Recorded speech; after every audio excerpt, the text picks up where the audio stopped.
반갑습니다. 송재준입니다. 총선이 이제 뭐 사전투표까지 포함하게 되면은 일주일 정도밖에 남아있지 않은 그런 상태인데요. 시간이 정말 어찌나 빠른지 뭐 불과 뭐 며칠 전까지만 하더라도 뭐 한 100일 남았다 이랬던 것 같은데 금세 그냥 막 훅 가가지고 벌써 시간이 뭐 이렇게 됐습니다. 이번 총선이 중요하다라는 거야 뭐 영상을 보시는 분들 중에 모르시는 분들이 안 계실 것 같아요. 그런데 이제 시청하시는 분들은 전부 다 알고 있는 것 같은데 어떻게 된 것인지 그런 어떤 시청하시는 분들한테 방송을 하는 분들은 그런 것들을 잘 모르는 분들도 참 많았던 것 같은 좀 아쉬움이 남는 선거였습니다. 물론 아직까지 끝나지 않았지만 지금 이 순간에도 정신 못 차리고 이상한 소리를 하고 계시길래 선거에서 지금 승리하는데 제일 중요한 건 뭐예요? 원팀이 되는 겁니다.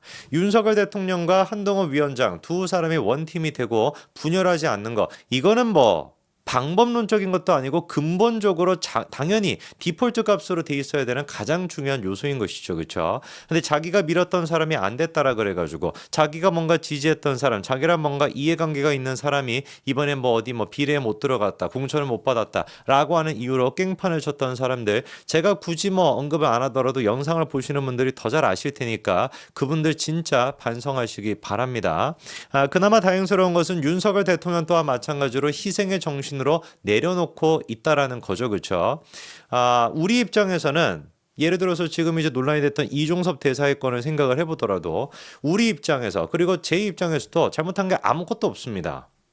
민주당이 공수처에 고발했다? 그거 한 가지만 해가지고 대사로 임명을 안 시켜야 된다? 이게 무슨 터무니없는 억지도 이런 억지가 어디 있겠습니까? 그러면 이재명은 뭔데? 황운하는 뭔데? 조국은 뭔데? 그렇게 따지면 민주당의 국회의원 하겠다는 인간들 다 그냥 사퇴해야 되는 거 아니겠습니까?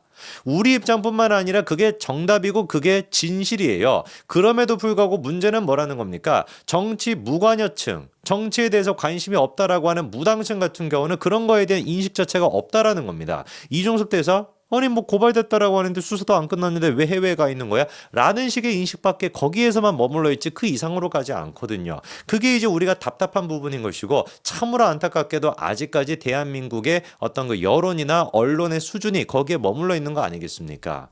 정말 잘못한 게 하나도 없음에도 불구하고 이번에 윤석열 대통령과 그리고 이종섭 대사 본인 스스로가 결단을 내렸습니다. 사퇴하기로 결단을 내렸죠. 그렇죠? 정말 이거는 큰 용기가 필요했던 일인데 잘하셨다라는 말씀을 꼭 드리고 싶습니다.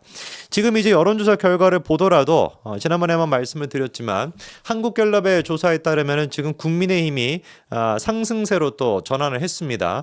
그래가지고 가장 최근에 나왔던 한국갤럽 조사 같은 경우는 국민의힘이 37% 그리고 민주당 같은 경우는 29%로 급락을 했거든요. 그렇죠? 그래서 37대 29로 충분히 지금 이제 우리가 할 만한 그런 지금 상황으로 됐고 민주당 같은 경우는 4% 가까이나 하락을 했는데 그 지금 4% 하락한 거를 누가 지금 주워 먹고 있습니까? 조국혁신당의 조국이 지금 주워 먹고 있는 상태입니다. 예상을 했던 것처럼 조국혁신당과 그다음에 민주당 두 당이 지금 제로섬 게임으로 들어가고 있다라는 것이죠. 그렇죠?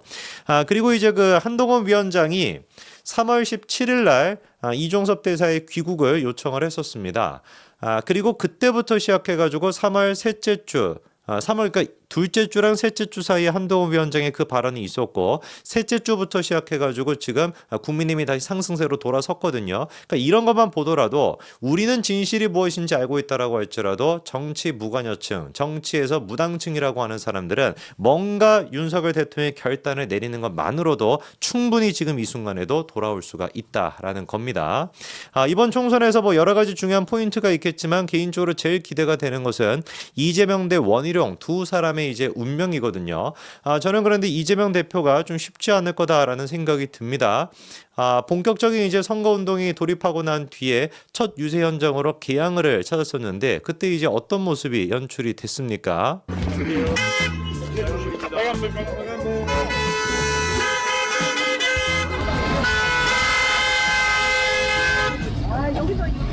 자유로운 공기가 필요합니다.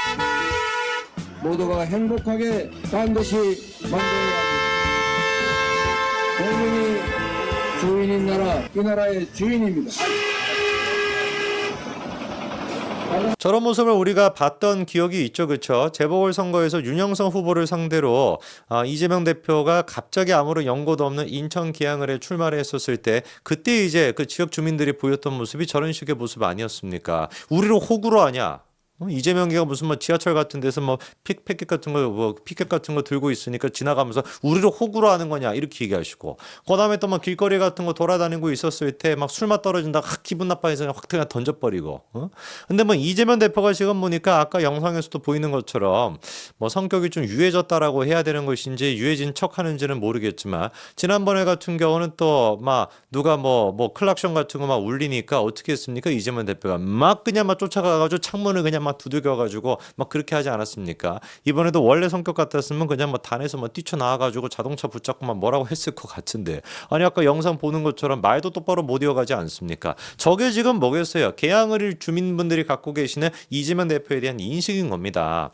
실제로 지금 선거구가 이재명 대표한테 민주당한테 유리하게끔 바뀌었죠. 그런데 뚜껑을 열어보니까 바뀌기 전이랑 바뀌고 난 뒤 이재명 대표 민주당한테 분명히 유리하게끔 선거구가 바뀌었음에도 불구하고 지금 원희룡 후보랑 이재명 후보 두 사람의 지지율 격차가 어떻습니까? 오차범위 내에 나오고 있는 상태거든요.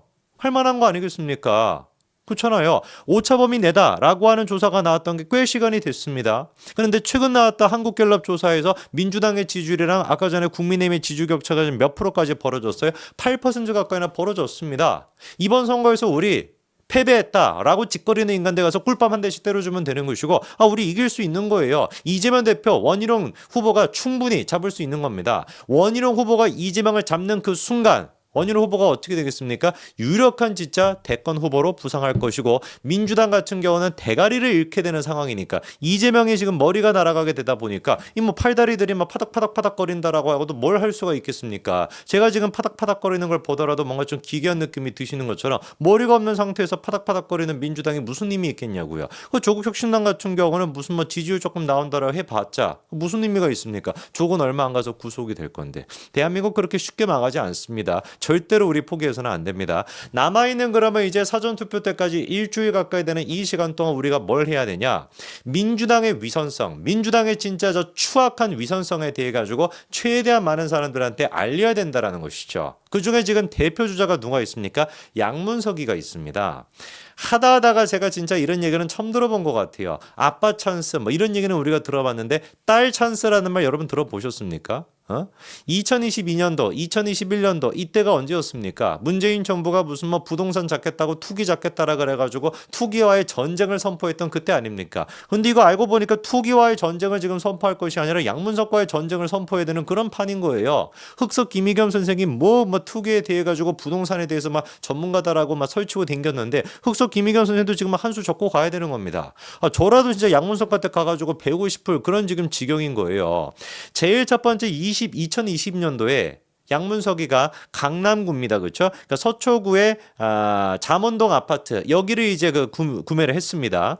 요거를 이제 구매를 하고 난 뒤에 구매할 당시에 이제 돈을 대출을 받았는데 그게 이제 금리가 좀 셌던 것이죠. 대부업체 같은 데를 통해 가지고 돈을 빌리다 보니까 이게 금리가 거의 한 20% 가까이가 됐던 겁니다. 그래서 이게 뭐 달마다 한 1,600만 원, 2천만 원 가까이 막 이렇게 이자가 나가니까 감당이 안 되겠죠. 그래 가지고 2021년도 4월 달 대구 수성 새마을 금고에서 11억 원을 딸이 대출을 받아가지고 그 대출을 원래 자기가 받았던 대출금을 갚아가지고 7억 5천만 원을 갚는 이런 진짜 딸 찬스를 썼다라는 거거든요. 근데 문제가 되는 게 뭐겠습니까? 딸이 지금 11억 가까이 되는 사업자, 사업 지금 주택담보대출을 받았다라는 것인데 원래 그렇게 사업대출을 받으려면 뭐가 있어야 돼요? 신용이 있어야 되는 것이고 뭔가 자기가 사업을 뭔가를 한다 뭐 이런 게 있어야 되는 거 아니겠습니까? 실제로 양문석 딸이 어떤 식으로 하겠다라고 문서 같은 거를 제출하긴 제출했다라는 거예요. 근데 그거대로 했겠습니까? 택도 없는 거죠. 그렇죠? 야 알고 보니까 이 지금 딸이라고 하는 애가 세금도 낸 적이 없고 그러니까 수익이 없었다는 얘기 아니겠습니까? 그리고 그렇게 대출 받고 난 뒤에 6개월 정도 시간 지나가가지고 캥거루 만나러 지금 막 캐나다 막 떠났다라는 거 아니에요? 캐나다에는 캥거루가 없죠. 호주에 있죠. 뭐 캐나다 뭐 있습니까? 뭐가 됐든지 간에 캐나다로만 떠났다라는 거 아닙니까? 뭔 놈의 근데 뭐 사업자 지금 뭐 대출을 받을 수가 있겠냐고요. 하나부터 끝까지 그러니까 보니까 이거는 뭐예요? 그렇게 겉으로는 무슨 뭐 약자들을 위해 가지고 부동산이 어떻게든 뭐 잡겠다라고 설쳐되고 있지만 뒤로는 딸 찬스, 아빠 찬스도 아니고 딸 찬스를 써먹고 있는 게 지금 양문석의 수준인 거 아니겠습니까? 이 인간이 지난번에도 그 노무현에 대해서 막말했다 이 논란이 터졌을 때 김부겸 등등 그리고 민주당에서도 분명히 뭐라고 했습니까? 한 번만 더 논란이 터지면 이거 정리하겠다라고 얘기했었습니다. 논란 터졌잖아요. 양문석이 정리하고 있습니까? 정리는커녕 지금 아무런 입장 표명도 제대로 못하고 있지 않습니까? 편법이라는 걸 인정했다라고 하는데 이거는 편법이 아니라 불법인 거예요. 사업자 대출로 돈을 받아가지고 사업하는데 안 썼다라고 한다면 이거는 허위 문서가 지금 되는 것이고 충분히 처벌받을 수 있는 거 아니겠습니까? 변명이랍시고 지금 하고 있는 얘기 들어보니까 이렇게 얘기하고 있어요. 언론이 양평고속도로에 대해서 김건희 명품백에 대해서 김건희 주가 조작에 대해서 이렇게 취재를 하고 이렇게 비판했었으면 지금 대한민국이 이렇게 엉망진창으로 떨어졌을까 생각한다. 가짜뉴스, 악의적 뉴스에 대해 징벌적 손해배상제를 반드시 국회에 입성하자마자 관철시키겠다. 이따위 소리나 지금 하고 앉아 있습니다. 이게 지금 그러니까 반성하는 사람의 태도인 거예요. 지가 내가 이거 지금 협박하는 거 아닙니까? 나 국회 들어가기만 해봐봐. 국회 들어가면은 네 지금 언론들 반드시 내가 때려잡아 버리겠어. 이런 얘기를 하는데 지난 대선에서도 그렇고요. 아예 그냥 정권 교체가 되는데 가장 중요했던 게 뭡니까? 부동산 이슈입니다. 2030이 특히나 예민하게 반응하는 게 부동산 이슈죠. 우리가 진짜 이 지금 뭐 자기들이 알아가지고 지금 뭐 먹을 거를 던져주고 있는 상황에 민주당 인간들이 워낙에 막 막 근본부터 썩어 있다 보니까 움직이면 움직일수록 더러운 것들이 막 떨어지는 거 아닙니까? 이거 우리가 잘 받아가지고 공세를 펼칠 수가 있어야 되죠. 일주일이라고 한다면 충분히 뒤집을 수 있습니다. 양문석뿐만이 아니라 지금 뭐 박은정이부터 시작해서 박은정 남편 그리고 그거를 옹호하는 조국부터 시작해서 허구한 날 지금 이제 위선성이 드러나고 있으니까 국민의힘 이것만 잘 공격하더라도 충분히 우리가 역전시킬 수 있습니다. 오히려 이런 거 생각해 보니까 양문석이한테 고마워해야 될 것 같네요. 여기까지 말씀드리겠습니다. 감사합니다.